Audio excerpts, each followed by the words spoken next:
Welcome everyone. Welcome back to the Pop in Wrestling podcast with me, Coach 23. So this is actually my camera is not working again, but here we're going to try. So we're here to talk part 3 of the Mount Rushmore of WWE talk or era talk. And right now, the first two eras that we talk, or first four, part one was the Mount Rushmore of the Golden Age or Rock and Wrestling era and New Generation era. Part two was the Attitude era and Ruthless Aggression era. So we're going to talk about part three of the Mount Rushmore talk. It's difficult for me to find maybe at the end of the day or at the end of this group of episode of Mount Rushmore talk that we can, pile in and see who are the top four that we can put in the overall top four of Mount Rushmore in WWE. Maybe. I don't know. But to be subjective and fair, let's just do this era first. So, as after the Ruthless Aggression era, the next era that, came probably out was the PG era, the popular, unpopular PG era, because this was the time that Attitude era was, more or Ruthless Aggression era was like similar with the Attitude era, the blood, violence, bras and panties matches were still happening for the women's at the time, but the PG era was, more on trying to avoid those same type of storylines or storytelling as well.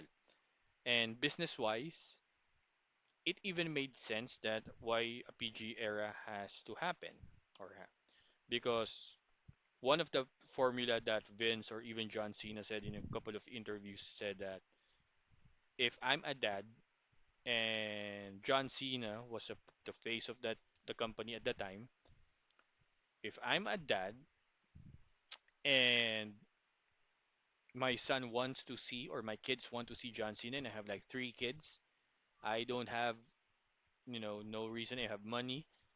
I'll be paying automatically for four tickets. So it's for the dad and the three kids. Buy merchandise of John Cena or whoever wrestler are they, you know, cheering or liking at the time. So it makes sense that at the time, business wise, WWE was really trying to avoid violence because of sponsors are not really that coming in.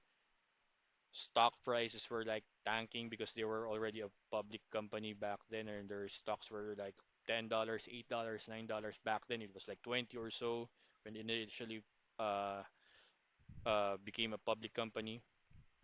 So PG era became like one era that, in terms of business, ticket wise, sponsorship wise, merchandise wise, became big in WWE after the Attitude Era. So PG era, of course, we're going to talk about the Mount Rushmore that I see, or my point of view, the Mount Rushmore of this time.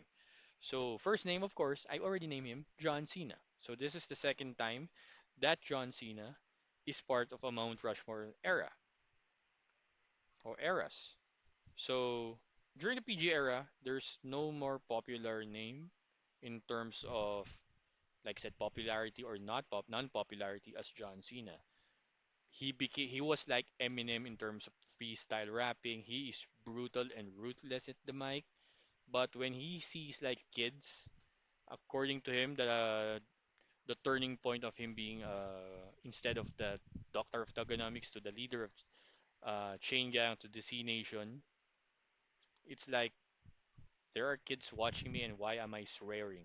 And this is actually the irony of part. John Cena didn't or doesn't really want to have kids of his own, maybe according to him, but not right now. But when he see kids watching him, he doesn't want them to copy him, cursing at the mic or profanities or obscenities and all. So he became, the face of the PG era. So he basically became the Hulk Hogan. So imagine, I can't imagine this. Imagine if, like, during the Rock and Wrestling era, John Cena would probably have the Hulk Hogan, position. But at the PG era, this was his era. And merchandise sales, I'm not going to dwell on his actions or how much titles because yeah, during this time he was winning titles left and right. But merchandise and business impact wise that he had with WWE, he did an interview said that you know what, a year on my merch alone, I'm giving WWE $100 million because according to analytics and such, he was doing that. He was really selling a lot of merchandise. Even the popular spinner belt, toy belt for kids, he was selling them like hotcakes. So it's undeniable that John Cena as the face of the PG era is already there. He's the ultimate good guy, feuding guys with Edge and Randy Orton. So number two for the PG era, Mount Rushmore talk. As I said, I mentioned him, Randy Orton. So I said a couple of episodes ago, you don't have a good great guy or great good guy if you don't have a good bad guy. I could put Edge here, but Edge was more of like the wrestler type. But as far as business impact is concerned, yes, Edge did the live sex celebration, but that's the only I consider him impact because for me, if I'm going to have like a heel for John Cena, yeah, sure, Edge could be there, but you know, I really like the feud of Cena and Randy Orton during this time. They had like some of the best matches that I've seen for in terms of John Cena's career. I Quit matches, Hell in a Cell matches, that no disqualification false count anywhere 60-minute Iron Man match at Bragging Rights 2008 or 2009, I believe so. 2009, I think. So they really, had like a great chemistry, and this was like stemming even from the Ruthless Aggression era when they came out from from OVW joining WWE. They were really like neck and neck of who's like the best performer or talent for WWE this time. So Randy Orton, I like Randy Orton because this was bald-headed psycho killer Randy Orton, and he was punting wrestlers left and right. And for me, he is the ultimate bad guy during this time during the PG era. He doesn't even need to swear. He just need to act menacingly, and for him to be hated. And at the time, Randy Orton was like the face that you love to hate. So yeah. So at the time, next on the list is one CM Punk. So this was the time that CM Punk was jaded on WWE because he was trying to break the proverbial glass ceiling of WWE. I mean, he joined the company around 2005, 2006, maybe mid 2000. After leaving Ring of Honor, he joined WWE as part of OVW's developmental deal. Then he joined WWE's main roster via ECW. His first title in WWE was the ECW Championship when ECW was still a part of WWE's brand or umbrella. Then he lost. Then he became like Intercontinental Champion, Tag Team Champion, Money in the Bank winner for two times. He's the only guy who wins it like twice, in back-to-back years. Maybe not twice, but maybe not. Yeah, Edge did win, but uh, CM Punk was like the first back-to-back winner of the Money in the Bank briefcases, cashing it successfully. His first cash in was with against Edge, and he was a babyface, and he was still cheered for the World Heavyweight Championship when Raw didn't have a World Champion at the time because Raw or SmackDown had the World Heavyweight Championship, which was Edge, and Triple H was like the WWE Champion that was drafted on SmackDown, and he cashes it on Edge when Edge was like bragging, like I'm going to bring this title to SmackDown, but after like being Batista bombed by Batista, CM Punk cashed in against him, and he became World Heavyweight Champion for a couple of. Give me 1 second, guys.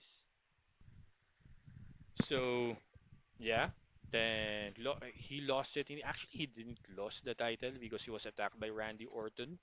Unforgiven 2009, I believe. So he got punted in the head by Randy Orton. He was supposed to defend the title in a championship scramble match, but ultimately won by Chris Jericho. And yeah, he never lost the title. So afterwards, I believe during this year, he became Intercontinental Champion and Tag Team Champion with Kofi Kingston. He won Money in the Bank again the following year, and he actually cashed in 2009. So he won 2009 Money in the Bank. He cashed in against Jeff Hardy to become the World Heavyweight Champion again, and had a decent run. He lost the title, the World Heavyweight Championship. Even they had him and Jeff Hardy left WWE after their feud, after their match, TLC match at SummerSlam 2009.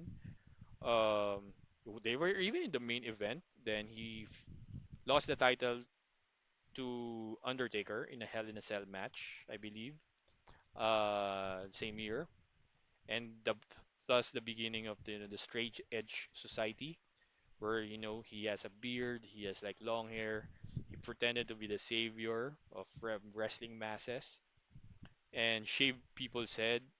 This was actually a highlight of he's one of his highlight in WWE career at the time, and with Luke Gallows, Joey Mercury, Serena Deeb, and Serena Deeb was popularly infamously shaved her head to join the team because Luke Gallows is bald-headed, Joey Mercury was bald-headed when they shaved his head as well, and Serena Deeb. He is the only long-haired on the member of the group until their match against Rey Mysterio in a mask versus hair match. He would shave his head.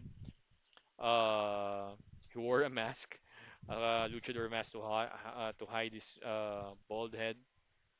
And then around this time, his contract was about to be coming up. Then he was negotiating back and forth with WWE, and he got injured a couple of times. He became even like the a commentator on NXT after ECW. And 2011, I believe his contract was almost up. Had a great feud with Randy Orton, and 2011 plus the CM Punk Summer of CM Punk or Summer of Punk happened. He did the infamous pipe bomb promo against John Cena. Basically, practically that's almost similar with the same promo that he did at Ring of Honor when he's about to say goodbye to them. And like, yeah, I'll take the title from you at Money in the Bank in Chicago. It's my home court, and he did that. It's actually one of my favorite, or actually one of the top, in my opinion, top CM Punk matches at WWE or wrestling ever. When his match against John Cena at Money in the Bank 2011, and famously that if the clock strikes 12, I'm out of here. I'm no longer an employee of WWE. I'm taking the WWE Championship with me. Beat John Cena with the GTS. Uh, Left. There's even like that popular Instagram picture, Twitter picture of him putting the WWE Championship inside his refrigerator.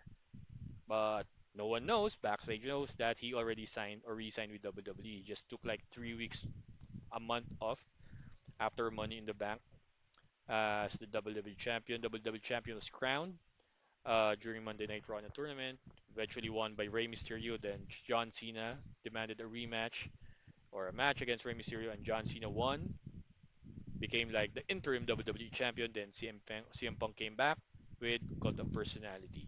So CM Punk really had a great run during this era, during the PG era. He even held the WWE Championship for 434 days straight until after losing it to The Rock at Royal Rumble 2012.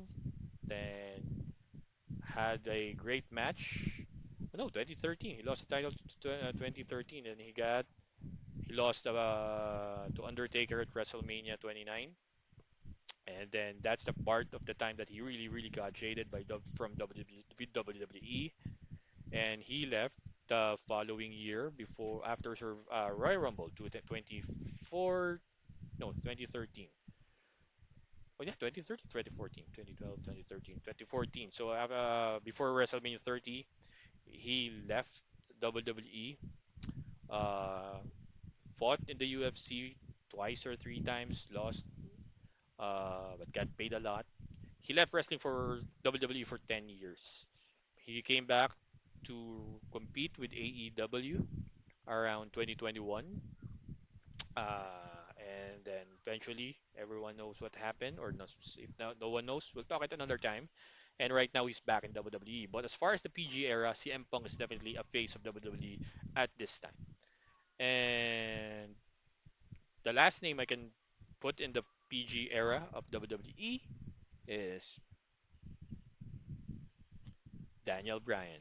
So Daniel Bryan was known in the independents as Bryan Danielson, his given name, and he joined WWE as part of the developmental contract. Joined NXT as a rookie with The Miz as his pro, and he afterwards he left after being fired because of choking Justin Roberts with his own necktie, and then he came back eventually, became WWE champion, became World Heavyweight champion, Money in the Bank winner as well, and yeah, he created the Yes Movement, had a great feud with the Authority,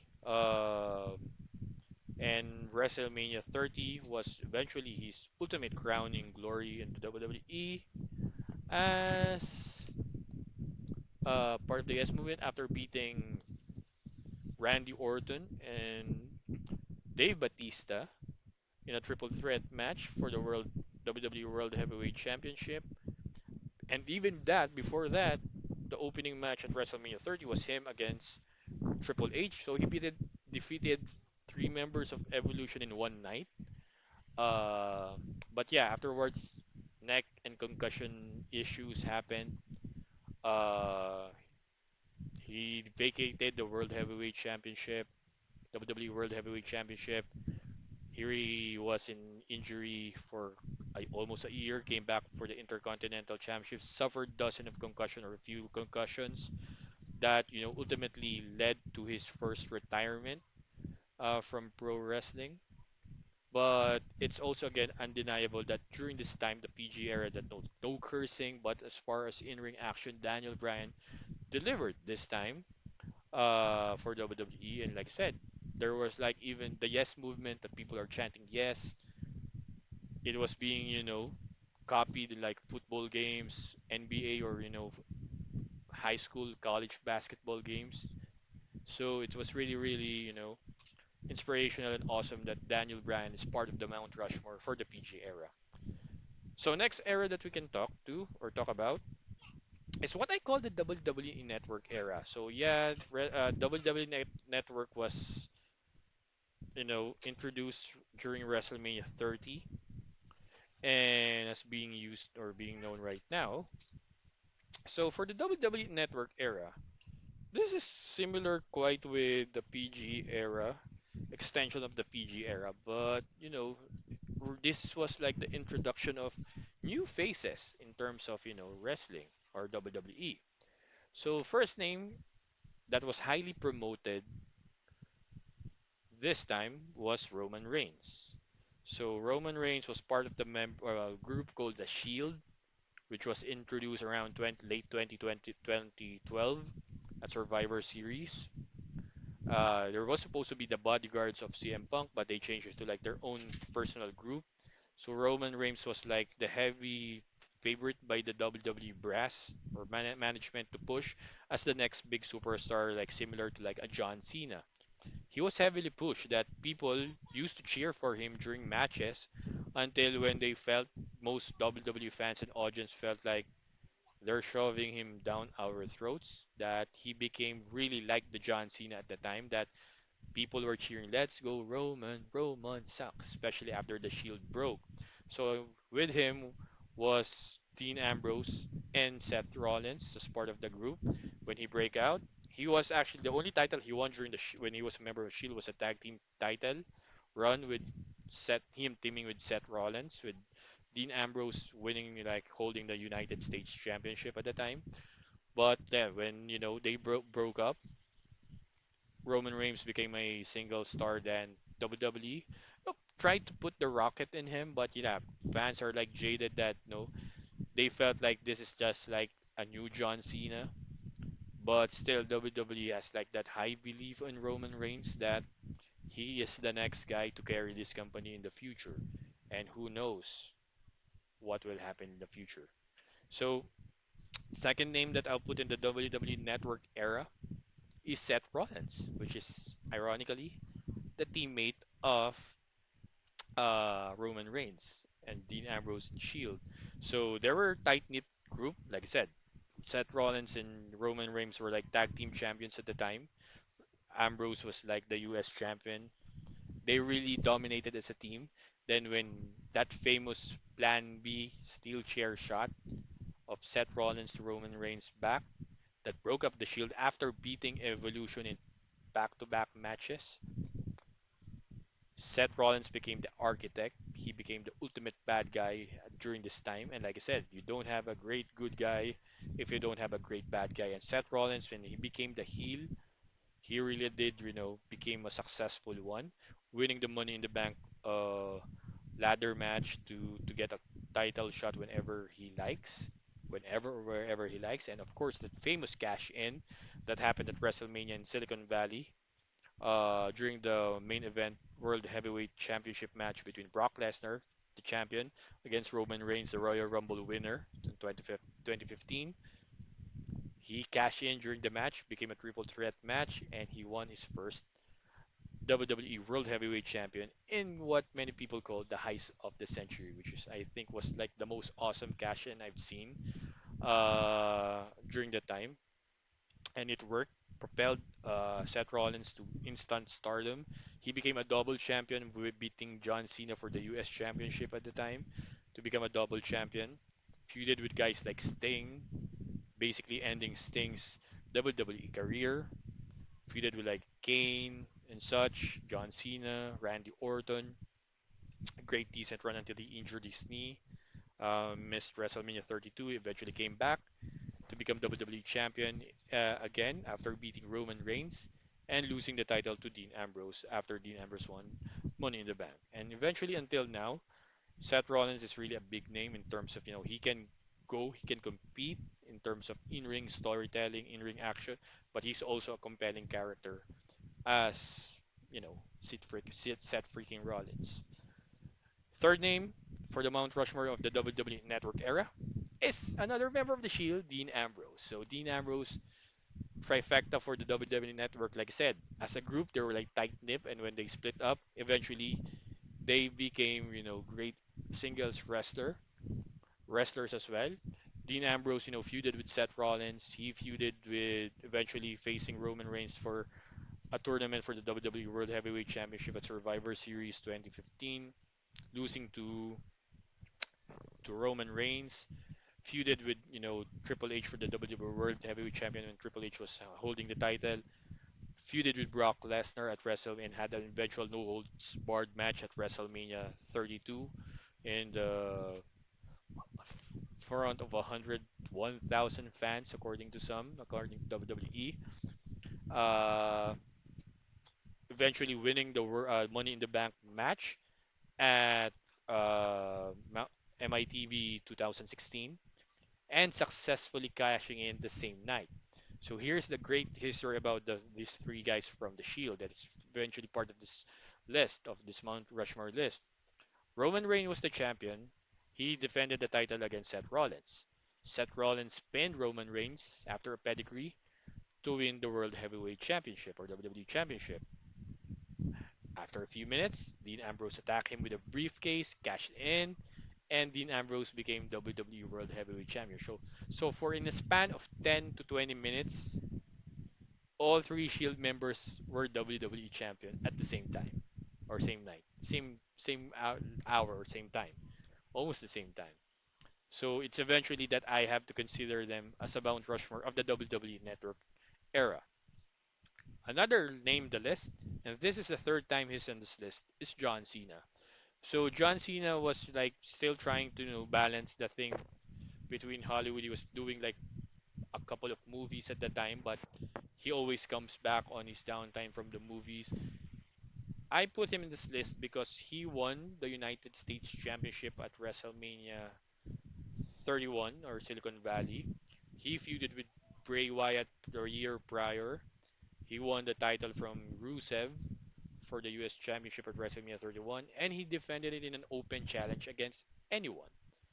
So he, if you had matches like Sami Zayn, Cesaro, like I said, Rusev, and popularly during this time, he uh he introduced Kevin Owens to the WWE main roster stratosphere, and they had like three great matches. Eventually, him winning the two of those matches, and that's it. So it's understandable or undeniably, that John Cena should be a part of this list of the WWE Network era because this is actually one of his full-time run as a WWE superstar before eventually to being a part-timer, working in Hollywood, working in WWE, trying to balance it. But as Dwayne Johnson even said, it doesn't really work that way. You have to choose one or another. And John Cena's right now is at the tail end of his career, resting full time, and just him balancing because I believe he's like almost 45, almost 50 now, and he's doing great career in Hollywood. Doing movies like The Peacemaker, Suicide Squad, comedy movies, and this run, his last full time run, holding a mid card title, is eventually legendary in my mind. So that's my Mount Rushmore for both the PG era and uh, in my mind the WWE Network era, since that's the time that they started producing it. No more pay-per-views, all PLEs, all WWE documented shows, and yeah, I hope you like the list. If you don't, you can leave the comment or why should this name should be removed and you should add. I'm welcome for all discussion. So yeah, that's it for the wrestling talk for the Mount Rushmore for these two eras. We will be having the last two eras after during the next couple of episodes or whatnot. Try to record it again. And right now, let's talk a little bit. Maybe I have 3 or 4 or 5 minutes more. Let's talk about for the BPO industry. My tip for those who are trying to research first. I already gave it a few episodes ago of what type of campaigns, chat campaigns, customer care, sales, collections, debt collections campaigns. So let's talk about a little bit about the chat support team. Chat support team or chat, campaigns. Eventually, it's a non-voice campaign, and most chat campaigns are really basically technical support or even know a little bit of financial campaigns that uses it when you can they most customers cannot really call via phone. They use chat campaign as as part of their medium to contact the company. So I normally encourage people who had work or who had experience already working for the BP or for voice campaign because this is actually better for those who are jaded of taking in phone calls. I don't really recommend for newbies to apply for a chat campaign because of course most BPO contact centers are still dominantly voice campaigns. So for chat, I normally, recommend that you if you have like a year, 2 or 3 years of, voice experience, then that's the time you can do chat, especially if you're already jaded in talking with clients, because there are different sets of metrics between uh, a voice or non-voice campaign. For non-voice, it's the speed of, your interaction with your customers. How if a chat pops in, how long can you respond? Because it's either you're free flowing, which a different metric, or different speed, or chat or your copy paste type of campaign, which has a different number of speed as well, and how you interact, how no, how many you have interacted within the same or within a shift. So do your research first. And like I said, I don't really recommend for you guys to chat, especially if you're a newbie, to dwell on the chat first, but do a voice first, for you to enhance your own skill set. Because once you own you enhance your, how you talk to your customers or clients, then you, like I said, if you get jaded, normally you will, eventually you will, then that's the time you try to work on a non-voice campaign. Because like I said, it's a different skill set. So yeah, that's just my a little bit of trick and tip that I can give you for in terms of dwelling with the BPO campaigns.